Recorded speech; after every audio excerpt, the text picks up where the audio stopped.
when you start, I will start the timer.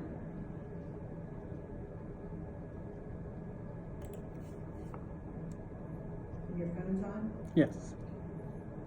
So he'd say one or two words like cookie and candy. So communication is really limited. And sometimes my grandmother would interpret for my mother. And moving forward, I graduated from college. I became an ASL teacher and worked at different schools in the area. I became friends with one woman. I became best friends with one woman. She also taught ASL near a college, at a college near my grandparents' house.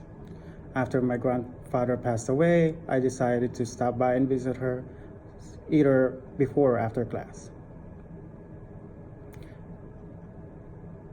I'd visit her regularly with an interpreter.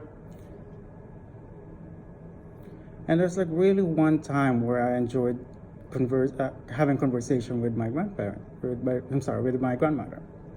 I asked her how's her experience as a hearing, especially that my mom is deaf and my mom has two deaf kids. Why she didn't learn how to sign? And how's my mom's experience growing up?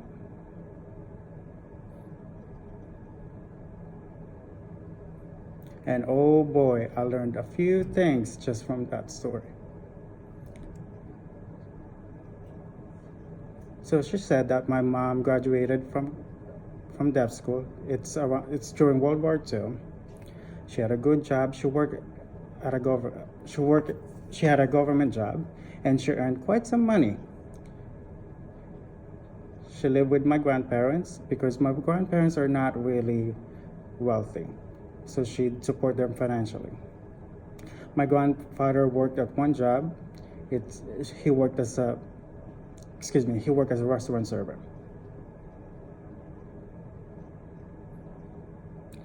Both my grandparents were born in Croatia, and so education and their language is kind of limited as well.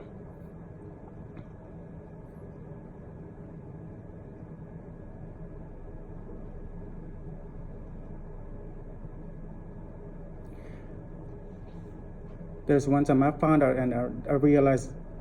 the reason why we sat around the table.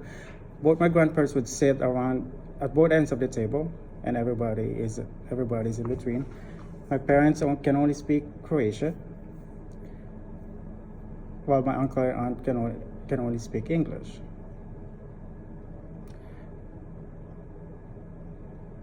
Then my uncle served in the army during World War II. He went to Germany, and there he met a woman. They had a kid. I'm sorry. They had a daughter. They got married. Yeah.